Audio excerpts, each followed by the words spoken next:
আমি অসম গণ পৰিষদ দলৰ আমাৰ অসম যুৱ পৰিষদে আজি সংকল্প যাত্ৰা আমি আৰম্ভ কৰিছোঁ। আপোনালোক সকলোৱে জানে যে নিৰ্বাচন আসন্ন। এই নিৰ্বাচনত আমি শিৱসাগৰ এই ঐতিহ্যমণ্ডিত সমষ্টিটোৰ পৰা আমাৰ অসম গণ পৰিষদ দলৰ পৰা আমি প্ৰাৰ্থিত্ব বিচাৰিছোঁ। কাৰণ আমাৰ যথেষ্ট যুক্তিসংগত কাৰণ আছে আৰু অধিকাৰ আছে।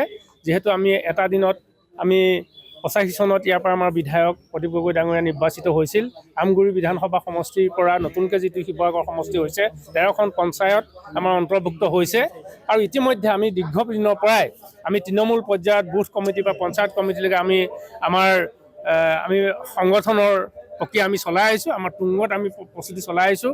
আৰু ইতিমধ্যে আমি যোৱা 22 তাৰিখে সংকল্প সমাৰোহ আমি অনুষ্ঠিত কৰিছিলোঁ। তাতো আমি যথেষ্ট সংখ্যক মানুহৰ আমি সহযোগিতা লাভ কৰিছোঁ আৰু আমি অতি উৎসাহ উদ্দীপনাৰে আমি নিৰ্বাচনৰ বাবে প্ৰস্তুত হৈছোঁ। আজি সংকল্প যাত্ৰাৰে যুৱ পৰিষদৰ উদ্যোগত যিটো অনুষ্ঠিত হ'ব, সেইটোতে আমি নিৰ্বাচনী প্ৰক্ৰিয়া আমি আজি আৰম্ভ কৰিছোঁ। আমি আশাবাদী যে আমি নিশ্চয় আমাৰ দাবীৰ প্ৰতি সন্মান জনাই মিত্ৰজোঁটে আমাৰ প্ৰাৰ্থী দিব আমাৰ অসম গণ পৰিষদ দলৰ, আৰু মিত্ৰজোঁটৰ প্ৰাৰ্থীক আমি জয়ী কৰিবলৈ আমি সৰ্বাত্মকভাৱে আমি প্ৰয়াস কৰিম আৰু আমি এই ক্ষেত্ৰত সফল হ'ম বুলি মই আশা কৰিছোঁ।